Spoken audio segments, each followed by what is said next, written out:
तो बात करेंगे बिग बॉस ओटीटी सीजन 3 के एपिसोड नंबर 26 के बारे में, जहाँ पे स्टार्टिंग में ही अरमान एंड सना मकबूल के बीच घर के ड्यूटीज को लेके कुछ आर्गुमेंट भी देखने को मिले, जहाँ पे अरमान मलिक एंड सना मकबूल के बीच बहस भी देखने को मिली। तो दूसरी साइड अदनान शेख घर वालों को बाहर की बातें बता रहा था, जैसे कि इस बार वर्ल्ड कप किसने जीता, इंडिया ने वर्ल्ड कप जीता और किस तरीके से इंडिया ने खेला वो भी बताया। नेजिया एंड अदनान के बीच कुछ कॉन्वर्सेशन देखने को मिली, जहाँ पे विशाल एंड कटारिया का जो टॉपिक था प्रीमियर एपिसोड में, जिस तरीके से कटारिया ने विशाल को बोला था 3 सेकंड का वीडियो देख के मैं स्किप करता हूँ, उसी टॉपिक पे नेजी एंड अदनान के बीच बातें हुई और अदनान बोल रहे थे कि कटारिया ने विशाल को उस टाइम इंसल्ट किया था, फिर भी विशाल उसी के साथ अब बैठा है, उसी के साथ दोस्ती कर रहा है। ये बात अदनान को विशाल की बहुत बुरी लगी। दीपक चौरसिया एंड अदनान शेख के बीच कुछ कॉन्वर्सेशन भी देखने को मिली। कुछ देर के बाद आर्गुमेंट में चेंज हुई, क्योंकि जिस तरीके से अदनान बोल रहे थे कि चंद्रिका का हाथ का खाना मुझे बिल्कुल भी पसंद नहीं है, जिस तरीके से वो बनाती है वो बहुत ज्यादा डर्टी है, वो बहुत ज्यादा डर्टी तरीके से खाना बनाती है, और उसी चीज को लेके अदनान शेख एंड दीपक चौरसिया में बहस भी देखने को मिली,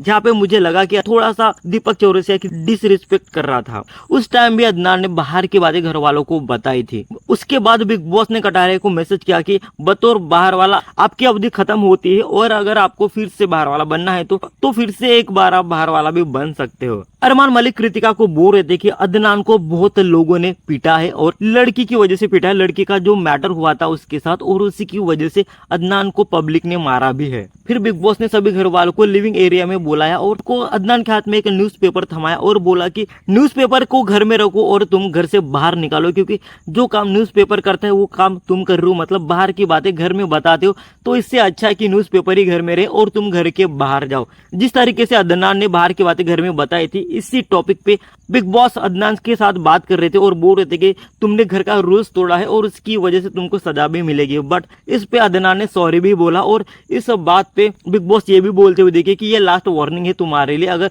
फिर से सेम गलती हुई तो तुमको घर से बाहर निकाला जाएगा। और इसके बाद फिर से एक बार बिग बॉस ने सभी घर वालों को लिविंग एरिया में बुला के ये बोला कि अगर किसी को भी बाहर वाला बनना है तो वो कन्फेशन रूम में आए और रीजन बताए कि आपको क्यों बाहर वाला बनना है। कुछ कंटेस्टेंट ने इसमें इंटरेस्ट दिखा के कुछ रीजंस भी दिए, और बिग बॉस के जिसका रीजन अच्छा लगा वो रणवीर शौर्य, अदनान एंड विशाल पांडे का था। मतलब ये 3 लोग अब बाहर वाला बन गए हैं। इन तीनों का एक ग्रुप रहने वाला है, जहाँ पे ये तीनों एक साथ बातें भी कर सकते हैं और एक साथ डिसीजन भी ले सकते हैं। और फिर से एक बार अदनान, रणवीर एंड विशाल को एक सेपरेट मैसेज आया, उनको बताना था कि जो भी 7 कंटेस्टेंट इस हफ्ते नॉमिनेटेड है, 7 कंटेस्टेंट में से आप 3 आपसी सहमति से बताओ कि इन 7 में से किसको आप घर के बाहर भेजना चाहते हो। अदनान शेख अपनी ड्यूटी कर रहे थे, इसलिए उनको टाइम ही नहीं मिला बिग बॉस को रिप्लाई करने का, बट रणवीर एंड विशाल ने जो रिप्लाई दिया था, इन दोनों की आपसी सहमति हो नहीं रही थी, तो इसीलिए बिग बॉस ने अपना खुद का डिसीजन लिया और बताया कि जो 7 कंटेस्टेंट नॉमिनेट हुए थे वो नॉमिनेशन उन्होंने खारिज किया, और बिग बॉस ने अदनान शेख को इस हफ्ते के लिए नॉमिनेट किया। तो इस हफ्ते एक ही नॉमिनेटेड कंटेस्टेंट है,